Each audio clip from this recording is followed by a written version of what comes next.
इंशाल्लाह हम उनको ना सिर्फ राबोड़ी थाना बल्कि स्टेट लेवल पर मौलाना आजाद फंड से हमारे जो अध्यक्ष है अजीत पवार साहब, वो ज्यादा हमारा काम जो है वो दिखता है, क्योंकि हमारी काम ही हमारी पहचान है। नहीं रहा तो वो एक स्ट्रॉन्ग डेमोक्रेसी नहीं है। देखिए, कंपटीशन तो हमेशा मैं कहूंगी कि हेल्दी होना चाहिए। टीएमसी स्कूल का राबड़ी में विकास नहीं हुआ, वो जैसी थी वैसी ही स्थिति में थी। तो 10 साल में आपने उस टीएमसी स्कूल को किस वे में बदला है, या उसमें बदलाव आया भी है या नहीं आया? One of the best school जो है इन्हें बचतगढ़ की तरफ ज्यादा फोकस किया। देख पाएंगे कि हम यहाँ फील्ड में है या रील में। हम अगर ऑफिस में रहते हैं पूरे साल के 12 महीने, तो हमारे जो हस्बैंड है वो फील्ड पर रहते हैं। मुद्दे की बात फरियाल के साथ एपिसोड 5 में आप सभी का स्वागत है। उमंग टीवी जो है आज खास बातचीत जो है ऐसी वुमेन लीडर्स से करेगा जिन्होंने जो है राबड़ी में मिसाल कायम की है। 2 बार जो है नगर सेवक चुनाव जीतने के बाद जो है तीसरी बार जो वो मैदान में उतरे हैं, वो और कोई नहीं बल्कि वहीदा मुस्तफा खान है। वहीदा जी, उमंग टीवी में जो है आपका खास स्वागत है। शुक्रिया। 2 बार जो है आपने चुनाव जीता है, क्या लगता है तीसरे बार हैट्रिक मारोगे? इंशाल्लाह जरूर। जिस तरीके से हम लोगों के बीच चल रहे हैं या आपके विपक्षी है, वो लगातार एक जो है सवाल उठा रहे हैं। उनका कहना यह है कि सिर्फ नजीब भाई फील्ड पे दिखते हैं, बाकी जो 3 नगर सेवक जो है वो दिखते ही नहीं है। उनको क्या जवाब देना चाहोगे? मैं उनको यही बताना चाहूंगी कि ये जो बोलने वाले हैं, नजीब भाई फील्ड में दिखते हैं, सबसे पहले तो उसके लिए मैं उनको थैंक यू कहूंगी कि उन्होंने ये तो माना कि ये इंसान हर जगह मशहूर है और उस चीज को उन्होंने कबूल किया है।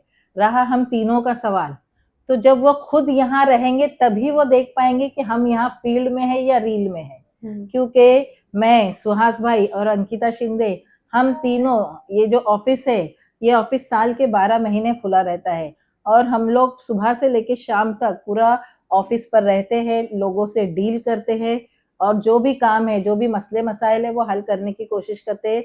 इसके अलावा जो टीएमसी से, जिला परिषद से जो स्कीम्स आती है खास तौर से महिलाओं के लिए, उनके जो दूसरे फॉर्म्स आते हैं उसको बाकायदा चेक किया जाता है, लेडीज तक उनको पहुंचाने की कोशिश की जाती है और अगर उनके डॉक्यूमेंट्स में कोई कमी है तो उनको हम प्रॉपर गाइडेंस देकर 100% ये एश्योर करते हैं कि उनका जो ये फॉर्म है ये सबमिट जब हो तो वो पास हो और उनको जो है जो मदद गवर्नमेंट की तरफ से है वो मिलती रहे।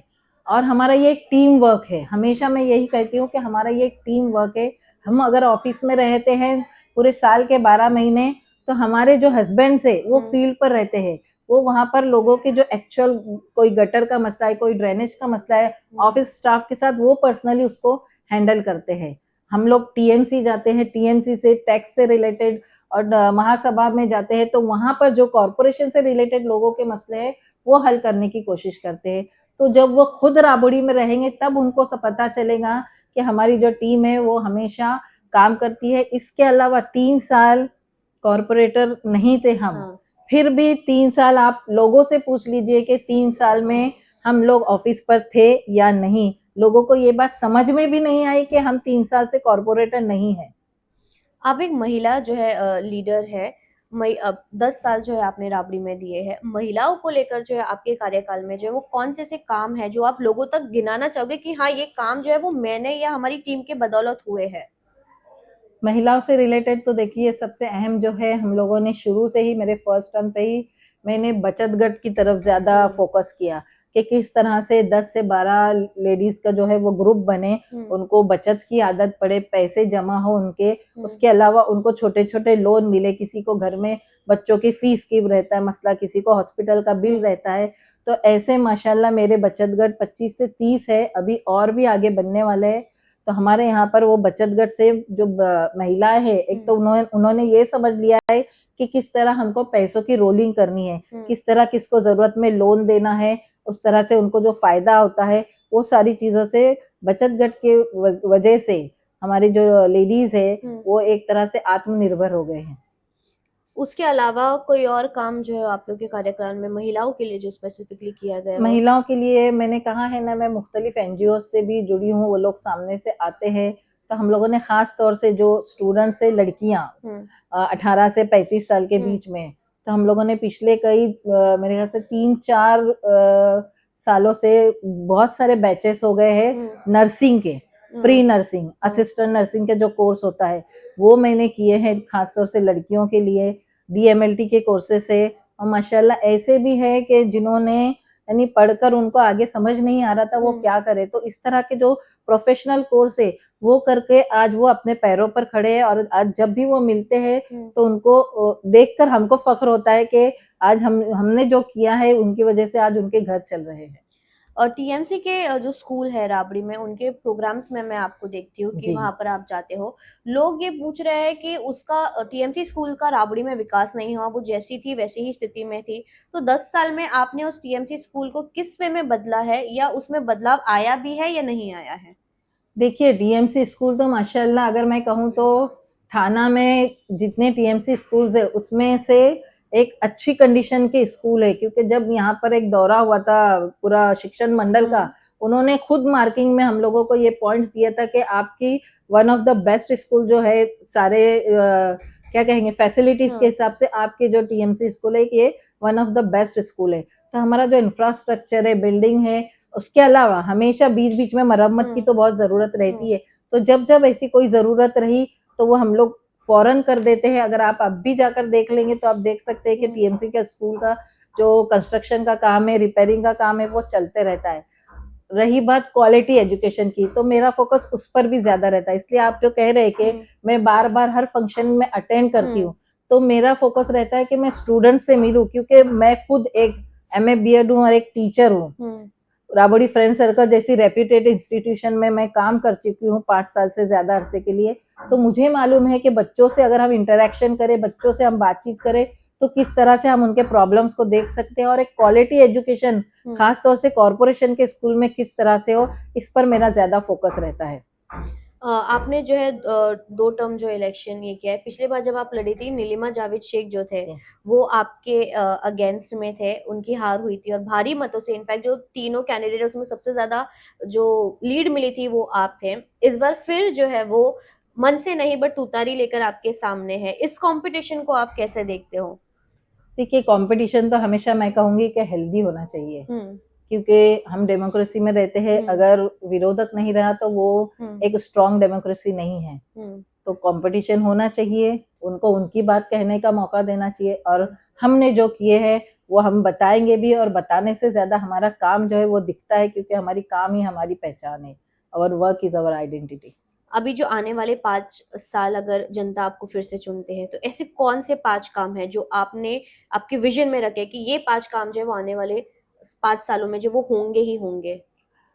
5 काम से ज्यादा है हमारे मैनिफेस्टो में, तो ये सारी चीजें है ही, लेकिन मैं बेसिकली ये चीज पर फोकस करूंगी कि वुमेन एम्पावरमेंट, कि जितने हमारे बचत घट है उनको मैं और स्ट्रांगली किस तरह से आगे बढ़ाऊं, किस तरह से जो टीएमसी से और गवर्नमेंट के टेंडर्स निकलते हैं जिसमें से खास तौर से महिला बचत घट, लघु उद्योग यानी जो छोटे मोटे बिजनेस होते हैं, ऐसी बहुत सारी चीजें उसमें ऑलरेडी हमारी स्टडी है, और मेरे 2-3 बचत घट इसमें ऑलरेडी शामिल है।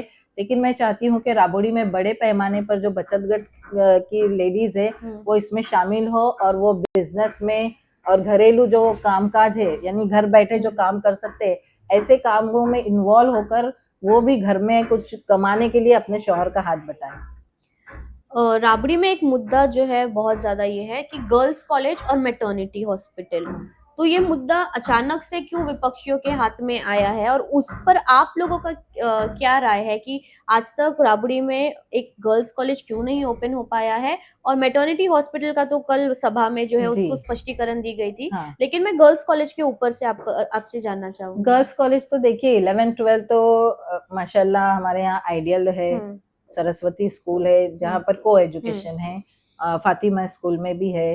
अभी हम लोगों का ये चल रहा है इंटेंशन, एक विजन है कि सबसे पहले तो टीएमसी स्कूल में हम लोगों को इंग्लिश मीडियम स्कूल करना है। मैंने पहले ही कहा था कि 3 साल से हम लोग कॉर्पोरेटर नहीं है, तो हमारे जो आगे के काम थे वो बीच में ही आकर रुक गए।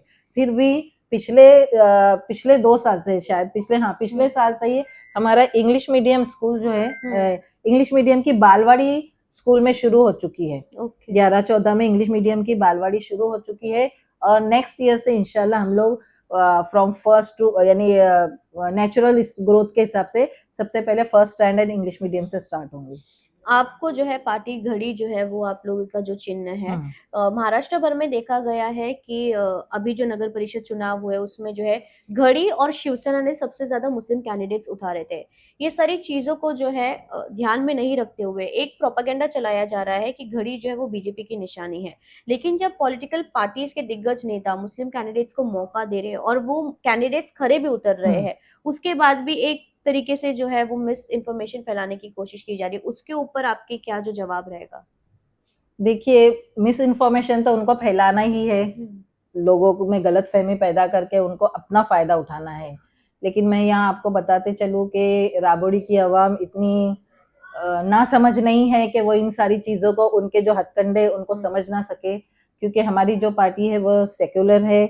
वहाँ पर मुस्लिम ना सिर्फ मुस्लिम लोगों को आगे बढ़ाया जाता है, बल्कि मौलाना आज़ाद फंड से हमारे जो अध्यक्ष है अजीत पवार साहब, उन्होंने उसका फंड इंक्रीज करके इतना ज्यादा अमाउंट कर दिया है कि ज्यादा से ज्यादा जो स्टूडेंट्स है, खासतौर से मुस्लिम गर्ल्स बॉयज दोनों, वो अपने पैरों पे खड़े रह सके हायर एजुकेशन के लिए, खासतौर से क्योंकि हमारे यहाँ पर इतना होता है 11th-12th होने के बाद ड्रॉप आउट्स हो जाते हैं।